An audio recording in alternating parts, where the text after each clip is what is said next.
Selamat pagi Bapak Ibu dan Saudara yang kasih Tuhan. Kita berjumpa dalam Salam Pagi akhir pekan ini.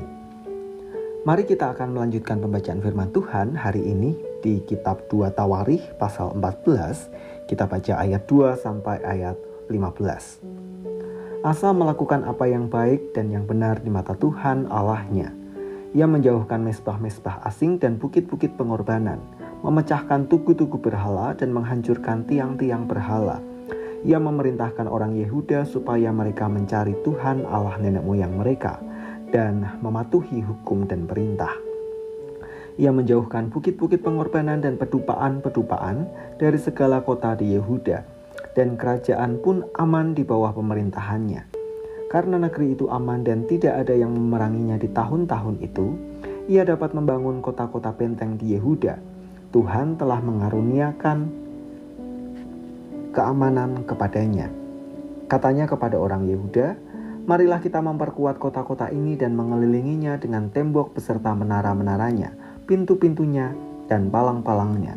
Negeri ini masih dalam tangan kita, karena kita mencari Tuhan Allah kita, dan Ia mencari kita serta mengaruniakan keamanan kepada kita di segala penjuru. Maka mereka melaksanakan pembangunan itu dengan berhasil. Pasukan-pasukan Asa yang dari Yehuda jumlahnya 300.000 orang yang membawa perisai besar dan tombak, dan yang dari Benyamin jumlahnya 280.000 orang yang membawa perisai kecil sebagai pemanah. Mereka semua pahlawan-pahlawan yang gagah perkasa. Zerah orang Etiopia itu maju berperang melawan mereka dengan tentara sebanyak 1.000.000 orang dan 300 kereta. Ia sampai ke Maresa, lalu Asa maju menghadapinya. Mereka mengatur barisan perangnya di lembah Zefata dekat Maresa. Kemudian Asa berseru kepada Tuhan Allahnya, "Ya Tuhan, selain daripada Engkau, tidak ada yang dapat menolong yang lemah terhadap yang kuat. Tolonglah kami ya Tuhan Allah kami, karena kepadamu-lah kami bersandar dan dengan nama-Mu kami maju melawan pasukan yang besar jumlahnya ini. Ya Tuhan, Engkau Allah kami. Jangan biarkan seorang manusia mempunyai kekuatan untuk melawan Engkau." Dan Tuhan memukul kalah orang-orang Etiopia itu di hadapan Asa dan Yehuda. Orang-orang Etiopia itu lari, lalu dikejar oleh Asa dan laskarnya sampai ke Gerar. Dari orang-orang Etiopia itu amat banyak yang tewas, sehingga tidak ada yang tinggal hidup karena mereka hancur di hadapan Tuhan dan tentaranya. Orang-orang Yehuda memperoleh jarahan yang sangat besar.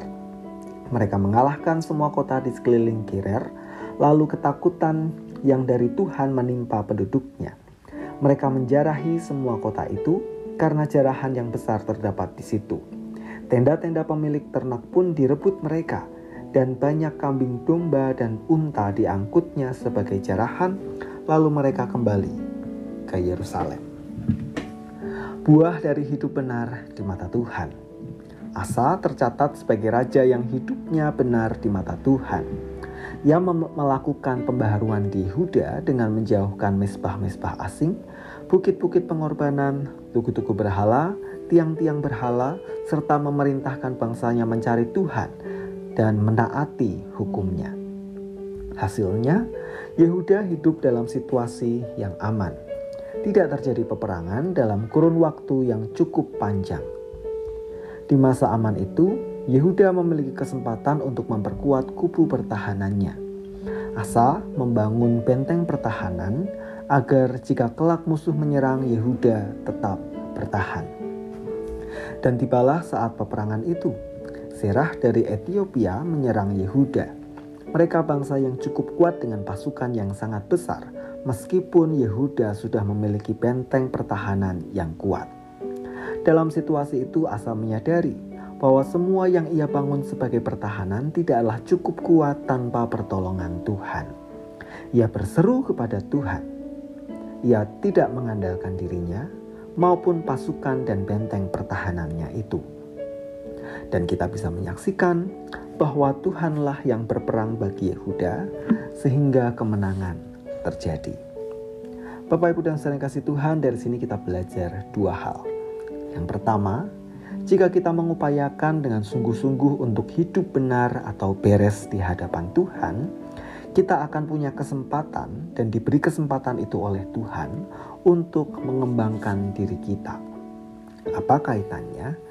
Situasi Yehuda yang aman dari serangan musuh adalah kesempatan untuk membangun benteng pertahanan. Jika kita hidup benar dan tidak direpotkan dengan keharusan mengerjakan konsekuensi atas perbuatan dosa atau kesalahan kita di hadapan Tuhan, kita punya waktu untuk mengembangkan kapasitas diri kita. Bekerja, berkarya, belajar, berusaha tanpa harus dikejar-kejar oleh bayang-bayang dosa maupun kerepotan mengerjakan konsekuensi atasnya.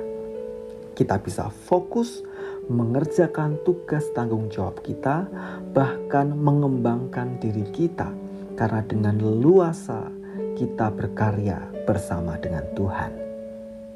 Yang kedua, kita belajar bahwa sekalipun kita sudah mengalami pertumbuhan atau pengembangan diri yang besar, kita tetap memerlukan Tuhan. Benteng pertahanan Yehuda yang luar biasa itu tidak membuat Asa lupa pada pertolongan Tuhan. Ia tetap mengandalkan kuasa Tuhan, bahkan berseru kepadanya. Maka mari, sekalipun kita kuat, kita tetap memerlukan Tuhan. Terlebih di saat kita menghadapi tantangan maupun pergumulan. Tetaplah berseru dan berharap kepada Tuhan. Mari kita berdoa. Terima kasih Tuhan, karena Engkau Allah yang begitu baik dalam kehidupan kami.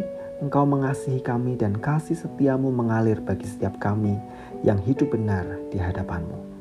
Tolonglah kami agar kami menjaga hidup kami sedemikian rupa agar tetap benar di mata Tuhan. Sehingga kami boleh memanfaatkan waktu yang Tuhan beri untuk berkarya, bekerja, belajar, melakukan segala tugas tanggung jawab kami dengan leluasa. Dan ajar kami di tengah situasi itu, kami tetap berharap kepada Tuhan. Kami menyerahkan akhir pekan kami, mohon Tuhan menyertai dan memberkati kami sepanjang hari ini. Di dalam nama Tuhan kami Yesus Kristus, kami berdoa dan mengucap syukur. Amin.